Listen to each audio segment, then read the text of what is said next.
Hey, real quick, before we dive into today's episode, if you've been feeling like your brand needs a little love, but you're not quite sure where to start, I have just the tool you need. The Standout Brand Audit Bot is an AI-powered guided audit that shows you exactly what's working, what's not, and how to strengthen your brand using my proven Standout brand system. In 10 minutes or less, you'll walk away with clear next steps to move your brand forward with purpose. It's completely free. Just head to the show notes to grab the link and get started.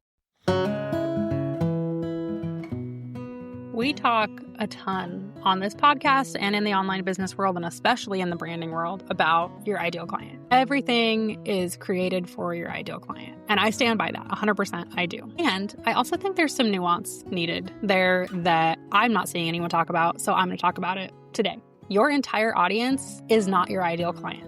And you should not write off the members of your audience who don't fall exactly into your ideal client avatar. I think when we do that, we really do ourselves a disservice. And honestly, you could be losing yourself business that you don't even know about because you're focusing too much on your ideal client in some of your marketing and your content and not approaching the rest of your audience with an open enough mind. So on this episode, we're exploring the difference between your ideal client and your larger audience and how to find that balance of who to talk to and how so that you can really make the most of your entire audience.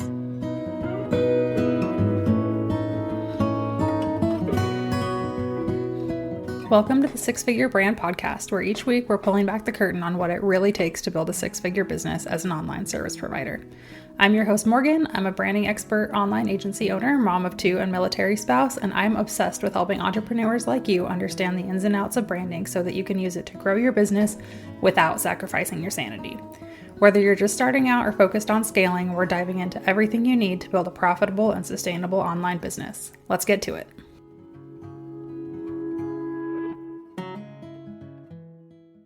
Okay, so this is a complicated and very nuanced topic. I just want to be clear. And there are coaches and brand strategists out there that will vehemently disagree with me and say, no, everything is for your ideal client. You need to develop like a person who is your ideal client avatar, and you need to speak directly to them and only to them. And I don't disagree with that entirely, but I do disagree with that a little bit. This is something that I have struggled with because my ideal client is pretty broad. If you have a very narrow ideal client, this could be even more of a struggle for you, to be honest. But I think that extreme focus on our ideal client has, one, created a lot of unnecessary pressure, but two, it's caused us to kind of filter out some people that maybe could have been good clients or could have been good referral partners or could have benefited us in some way because we're so laser focused on, oh no, I have, 5 boxes to check for my ideal client and this person only checks 4. So I'm not gonna give them any energy or attention, basically. And I am not here for that. I think that that's not a good idea, frankly. So let's talk about what is the difference between your audience and your ideal client. Your audience is a larger pool, right? It's everyone who subscribes to your email list, follows you on Instagram. If you're speaking at an event, it's everyone in the literal audience. It's anyone who is listening to you, watching you, paying attention to you.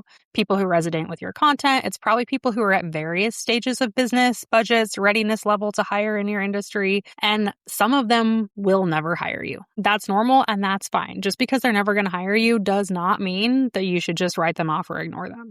Your ideal client is the client who you work with and you say, oh my gosh, I wish I had 100 of these people. They are super aligned. They're ready to work with you.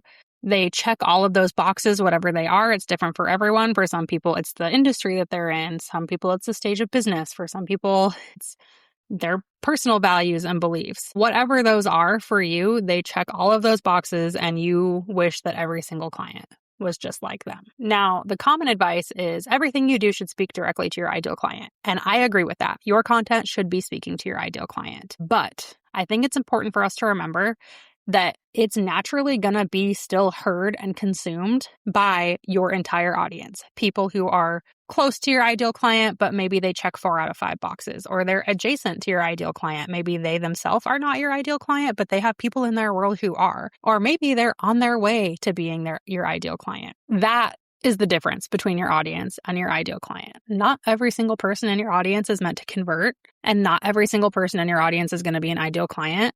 But that does not mean that they're not still valuable and that you should not still be here to serve them. I have talked previously on the podcast about kind of my beef with a lot of the more traditional ideal client exercises. And I think as an industry, we've gotten better about this over the last few years. But when I first started out, it was very much a situation where the common advice was to tell you, okay, imagine who you would really love to work with. How old are they? Where do they live? Where do they shop? What are their hobbies? What podcasts do they listen to? And it was very much like just creating this made up person in your mind who you think might be great to work with.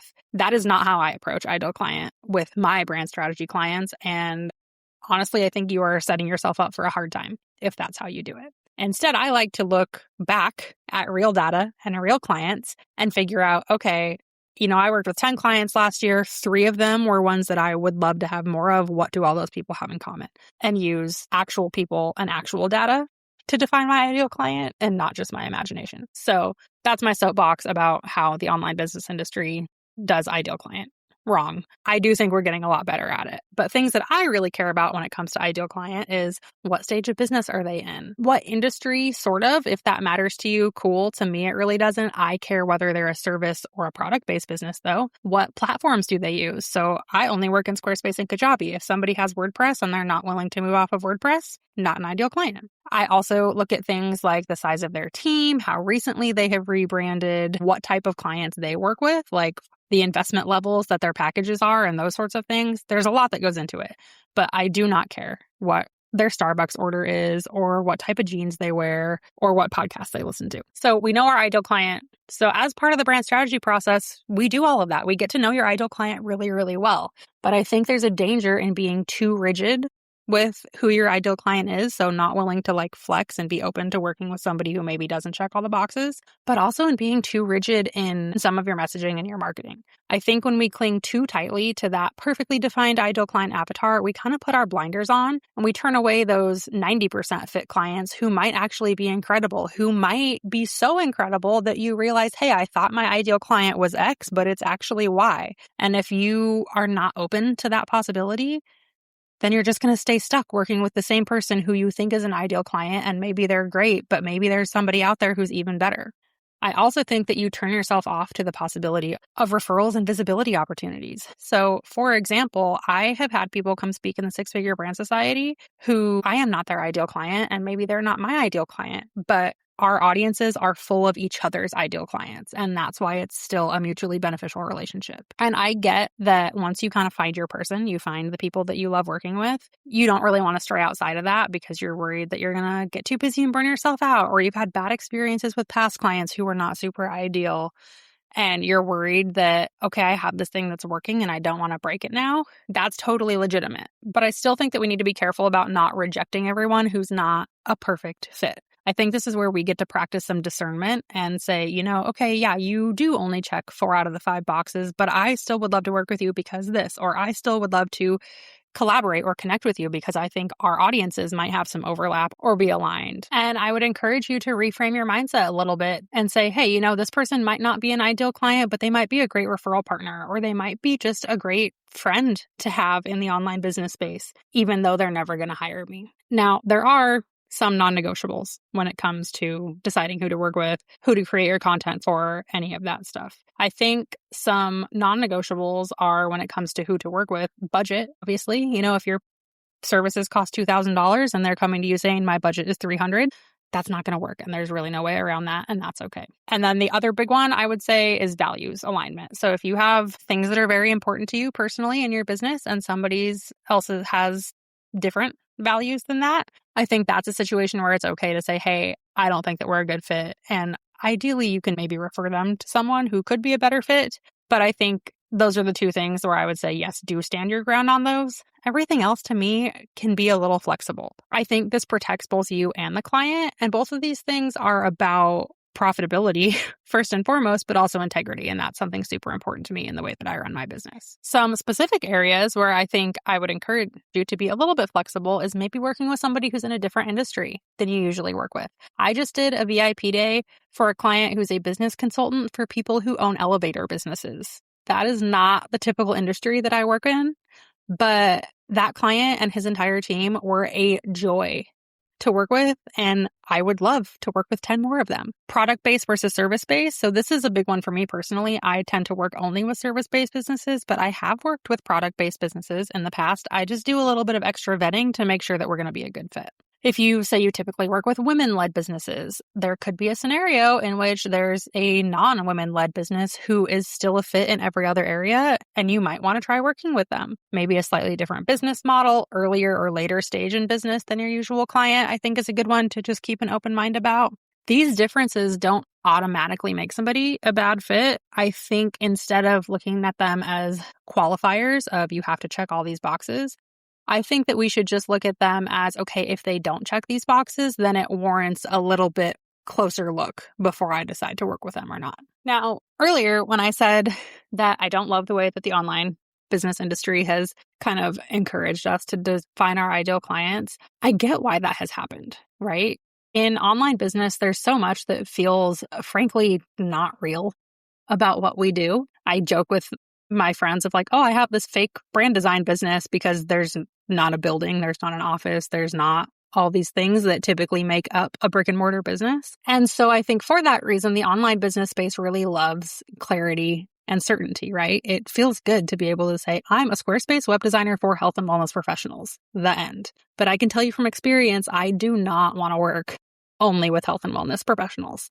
I need more variety in my life than that. And someone being a health and wellness professional does not automatically make them an ideal client for me. So I think that somewhere along the line, the ideal client avatar kind of became a crutch a little bit because it feels safe and controllable. But the problem is that nobody fits into a box like that. And I think that when you expect that from people and clients and your audience and leads, that you really turn yourself off to a lot of opportunities and don't give yourself as a service provider and an expert in your craft the opportunity to evolve. I think when I talk so much about strategy, I just want to reaffirm to you that strategy is a tool. It is not meant to be a box that you put yourself in and you never can stray out of. And with your ideal client being part of that, the same thing goes, right? It is helpful to have some guidelines on who is ideal to work with, but it can kind of start to feel like a cage a little bit. And you are allowed to adapt and make exceptions without feeling like, oh, I can't break the rules or I'm going to break my business. And I think kind of the implicit key here is just trusting yourself. Like, you know, when you talk to somebody, whether they're an ideal client or not. I don't think that we need to be lining people up against our ideal client checklist and making sure that they meet every single criteria. I think that having those as a guideline is good. It helps us to know what content to create, who to speak to, who we want to connect with. It helps us to ask for referrals, which is awesome. But trust your gut. You know when you meet somebody whether they're going to be an ideal client or not. And I think that that's been a big theme for me these last 6 months or so, is just getting back to trusting myself. And I would encourage you to try and do that also. First, because I know from experience that your business grows when you lean into trusting yourself, but also because you have an audience of people who want to support you. And if you are, for lack of better phrasing, icing out half of them because they don't check every single box in your ideal client checklist, I think you're really stifling your own growth and closing yourself out from opportunities and basically just shutting the door on really cool and interesting ways that your business could grow and evolve because, frankly, you're being too close-minded. So I think that the correct balance is somewhere in between, right? I started this episode off by saying there's a lot of nuance to this topic. I do think you should speak to your ideal client. But I also think that we are silly to refuse to acknowledge the fact that we do have a larger audience and much of that audience might not be our ideal client. They can still be valuable relationships to us. And I think that it's really important that we nurture those. Some of your next best opportunities probably don't look how you expect. And if you are so laser focused on that ideal client, you will miss out on them entirely. So this is my loving encouragement to let brand strategy and let your ideal client guide you. Don't let it box you in. Thanks for tuning in to the Six Figure Brand Podcast. If you enjoyed today's episode, please be sure to rate the show and leave a review on whatever app you're listening on. And as a thank you, I'll send you coffee on me. Yes, I'm serious. As a smaller show for now, you taking the time to do this makes a huge impact on how we can reach more people and how I can continue to create this content for free. When you take a screenshot of your review, follow and tag me on Instagram at @SpectandCo. I'll send you a $5 Starbucks gift card. As always, don't forget to check out the show notes for any links or resources I mentioned during the episode. Thanks again for listening, and I'll catch you next week.